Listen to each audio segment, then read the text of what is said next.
Om Swastiastu. Salam harmoni. Selamat pagi, Bapak dosen pengampu mata kuliah Metodologi Penelitian Pendidikan Dasar, Profesor Dr. Inya Mandantes dan Profesor Dr. Igede Margunayasa MPD. Saya Rika Putri Rahman dari kelas F dengan NIM 252904101 akan mempresentasikan proposal tesis saya yang berjudul Penerapan Discovery Learning berbantuan escape room game berbasis budaya lokal untuk meningkatkan literasi sains dan hasil belajar IPA siswa SD. Dengan dosen pembimbing satu saya, Profesor Dr. Iwayan Swastra MPD, dan dosen pembimbing dua saya, Dr. Igusti Ayu Tri Agustiana SPD MPD. Adapun latar belakang yang melandasi penelitian ini yaitu urgensi pendidikan kita di abad ke-21. Jadi di abad ke-21 ini pembelajaran tidak hanya dituntut untuk berfokus pada pemahaman materi saja, namun di sini peserta didik diajarkan untuk mengembangkan kemampuan berpikir kritis mereka, bagaimana mereka memecahkan suatu masalah atau problem solving, kemudian bagaimana mereka berkolaborasi dengan teman-temannya, serta meningkatkan kreativitas selama pembelajaran. Dengan adanya tuntutan tersebut, pemerintah bertransformasi di dunia pendidikan dengan menerapkan pendekatan baru, yaitu pendekatan pembelajaran mendalam, atau yang sering kita sebut dengan deep learning. Deep learning ini memiliki tiga prinsip. Yang pertama, mindful learning, artinya siswa tersebut belajar dengan berkesadaran penuh. Jadi mereka paham dan tahu apa yang sedang mereka pelajari. Kemudian yang kedua yaitu meaningful learning, jadi di sini mereka mendapatkan pembelajaran yang bermakna selama berada di ruang kelas. Kemudian yang ketiga yaitu joyful learning. Di sini pembelajaran itu bersifat menggembirakan. Jadi mereka tidak cepat bosan dan juga antusias mereka untuk belajar itu menjadi sangat tinggi ketika pembelajaran di dalam kelas. Namun ekspektasi dan realitanya tidak sejalan. Ternyata masih banyak permasalahan pembelajaran, khususnya IPAS, yang masih banyak kita temui di lapangan. Yang pertama yaitu pembelajaran IPAS ini masih tergolong teacher center atau berfokus atau berpusat pada guru saja. Jadi materi yang akan dipelajari oleh siswa itu sepenuhnya disampaikan oleh guru dan di sini siswa memiliki ruang yang sedikit untuk mengeksplorasi secara mandiri apa saja materi yang akan mereka pelajari. Sehingga siswa tersebut cenderung lebih pasif dan juga mereka hanya bisa menghafal konsep saja. Kemudian di dalam pembelajaran media tersebut masih terbatas. Jadi media yang digunakan juga sangat berpengaruh dalam pembelajaran IPAS tentunya. Dan semakin mereka memiliki berbagai macam media, maka semakin berkembangnya kemampuan berpikir kritis mereka dan juga literasi sains mereka menjadi lebih optimal. Dan hal ini eh, hal ini juga didukung oleh hasil dari OECD, yaitu hasil skor literasi sains Indonesia yang masih tergolong rendah. Jadi dari tahun 2015 sampai 2022, tahun PISA itu, skor sains Indonesia itu cenderung menurun. Dan hasil skor sains dari tahun 2023 sampai 2026 ini masih mengacu pada hasil skor sains di tahun 2022. Sehingga dapat disimpulkan bahwa hasil literasi sains di Indonesia masih tergolong rendah sampai saat ini. Dengan adanya masalah tersebut, penelitian ini diharapkan nantinya bisa membantu untuk meningkatkan hasil belajar IPA siswa dan juga literasi sains siswa. Jadi di sini eh, akan dimunculkan suatu solusi, yaitu dengan menerapkan discovery learning berbantuan escape room game, namun diintegrasikan dengan budaya lokal. Jadi, kebaruan penelitian ini yaitu dengan mengintegrasikan budaya lokal, dan budaya lokal yang saya gunakan adalah sistem subak.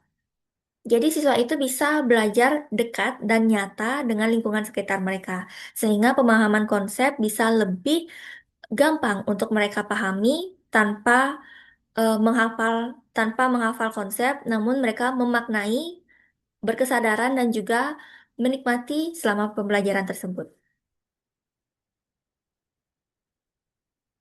Adapun tujuan penelitian ini, yang pertama tentunya untuk meningkatkan literasi sains dan hasil belajar IPA kelas 5 khususnya melalui penerapan model discovery learning berbantuan escape room game berbasis budaya lokal. Kemudian yang kedua yaitu tujuannya untuk meningkatkan literasi sains kelas 5 melalui penerapan model discovery learning berbantuan escape room game berbasis budaya lokal. Yang ketiga yaitu untuk mengetahui peningkatan hasil belajar IPA siswa kelas 5 melalui penerapan model discovery learning berbantuan escape room game berbasis budaya lokal. Dan yang terakhir, tujuan penelitian ini yaitu untuk mengetahui bagaimana respons siswa kelas 5 khususnya terhadap penerapan model discovery learning berbantuan escape room game berbasis budaya lokal dalam meningkatkan literasi sains dan hasil belajar IPA.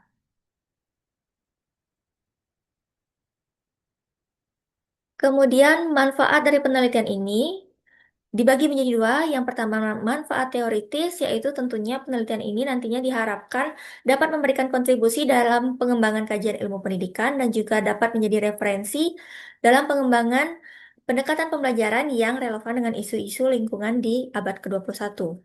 Kemudian manfaat praktis ini dapat dirasakan dari ketiga pihak, yaitu yang pertama bagi siswa. Semoga nantinya penelitian ini bisa meningkatkan literasi sains dan hasil belajar IPA siswa melalui pembelajaran yang lebih menarik, menyenangkan, dan juga aktif. Kemudian bagi guru, penelitian ini diharapkan dapat menjadi alternatif dan referensi bagi guru dalam menerapkan model pembelajaran yang inovatif, yang mampu meningkatkan keaktifan dan hasil belajar siswa. Kemudian yang terakhir, manfaat bagi peneliti lain, tentunya penelitian ini diharapkan dapat menjadi sumber untuk dan juga referensi sebagai bahan kajian untuk peneliti lain dalam mengembangkan penelitian sejenis. Kemudian kita masuk ke desain penelitian. Jadi model penelitian ini adalah penelitian tindakan kelas atau PTK yang dikembangkan oleh Stephen Kemis dan juga Robin McTaggart. Dan ini berbentuk seperti siklus spiral. Jadi, setiap siklusnya terdiri dari 4 tahapan. Yang pertama yaitu bagian perencanaan, yang kedua yaitu pelaksanaan, yang ketiga pengamatan, kemudian refleksi. Pada bagian perencanaan, kita merencanakan apa saja eh, solusi-solusi yang bisa kita lakukan terhadap masalah yang kita temukan di dalam kelas. Setelah itu, setelah perencanaan selesai, kemudian kita masuk ke tahap pelaksanaan. Dalam pelaksanaan ini, kita melaksanakan tindakan apa yang sudah kita rencanakan untuk menyelesaikan masalah yang ada di dalam kelas. Kemudian, tahap pengamatan. Pada tahap pengamatan ini, kita mengamati bagaimana jalannya selama tindakan atau pelaksanaan tersebut di dalam kelas. Kita mengamati bagaimana aktivitas guru, siswa, dan juga kendala-kendala yang kita hadapi di dalam kelas. Kemudian tahap terakhir yaitu refleksi. Pada tahap refleksi ini kita em, merefleksi apa saja yang sudah terjadi di dalam kelas. Baik itu kita mengumpulkan hasil tes siswa, hasil observasi, dan juga em, mengingat dan mencatat hal-hal yang telah terjadi selama proses pembelajaran. Jadi hasil refleksi siklus 1 ini nantinya sebagai acuan apakah nanti akan ada siklus kedua maupun siklus kedua apabila capaian pembelajaran belum tercapai. Dan jika capaian pembelajaran belum tercapai, akan dilakukan siklus selanjutnya yaitu siklus 2.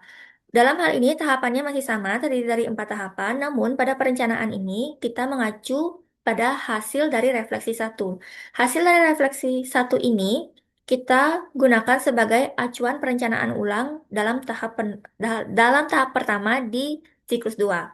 Setelah melakukan perencanaan, kemudian pelaksanaan, lalu berlanjut ke pengamatan, setelah itu kita melakukan refleksi siklus 2. Apabila setelah refleksi siklus 2 ini selesai, dan ternyata capaian pembelajarannya sudah tercapai, maka siklus ini dapat dihentikan. Namun, apabila capaian pembelajaran belum tercapai, maka akan diadakan lagi siklus selanjutnya, yaitu siklus 3 dan seterusnya.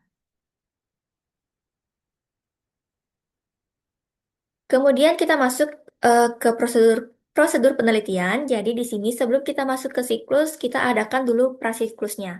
Prasiklus ini terdiri dari refleksi awal dan juga identifikasi masalah. Pada refleksi awal, kita bisa melakukan observasi atau wawancara dengan gurunya. Kemudian, kita juga harus mengidentifikasi masalah. Apa saja yang sebenarnya menjadi masalah di kelas tersebut, agar kita bisa menentukan apa tindakan yang tepat untuk menyelesaikan masalah tersebut. Kemudian setelah prasiklus, kita masuk ke siklus 1. Pada siklus satu ini, seperti yang sudah saya jelaskan, terdapat 4 tahapan. Yang pertama itu perencanaan, seperti yang sudah saya katakan tadi. Kita melakukan perencanaan apa saja yang bisa kita lakukan untuk menyelesaikan masalah tersebut. Perencanaan ini bisa jadi kita menyusun modul ajar atau tindakan yang akan kita lakukan di kelas untuk menyelesaikan masalah tersebut. Kemudian menentukan capaian indikator keberhasilannya, dan juga kita menyiapkan LKPD yang mungkin nantinya akan diperlukan dalam pelaksanaan tindakan. Kemudian masuk ke tahap 2 yaitu pelaksanaan tindakan. Jadi di sini kita sudah mulai untuk melaksanakan tindakan untuk menyelesaikan masalah yang ada di dalam kelas tersebut. Lalu, setelah pelaksanaan tindakan, selama pelaksanaan tindakan tersebut, kita juga melakukan observasi, tahapan observasi, yaitu mengamati aktivitas siswa dan guru selama pembelajaran.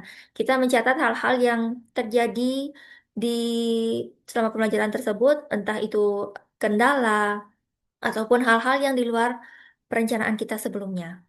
Kemudian setelah melakukan observasi, kita masuk ke bagian refleksi satu. Di refleksi ini kita menganalisis data-data baik itu berupa tes, hasil observasi, dan juga catatan-catatan kecil selama pembelajaran untuk dijadikan acuan apakah nantinya perlu dilakukan siklus 2 apabila banyak terjadi atau capaian pembelajaran belum tercapai. Kemudian untuk siklus 2 seperti yang sudah saya katakan tadi, untuk perencanaan ulangnya ini mengacu pada hasil dari refleksi satu.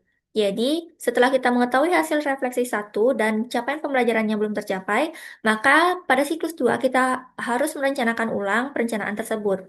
Kemudian setelah perencanaan ulang, kita melakukan tindakan, observasi, kemudian sampai dengan ke refleksi siklus 2. Nah, dari refleksi siklus 2 ini kita bisa melihat apabila capaian pembelajaran sudah tercapai, maka siklus tersebut sudah bisa dihentikan. Namun, apabila refleksi siklus 2 itu masih ditemukan beberapa kendala, bahkan capaian pembelajaran belum tercapai sesuai dengan indikator keberhasilan, maka akan diadakan siklus selanjutnya, yaitu siklus 3.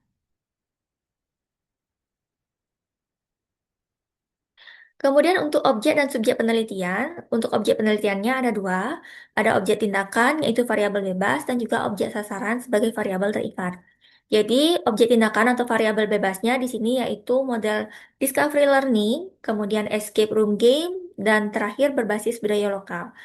Untuk kemudian objek sasarannya itu atau variabel terikatnya ada dua, literasi sains dan juga hasil belajar IPA.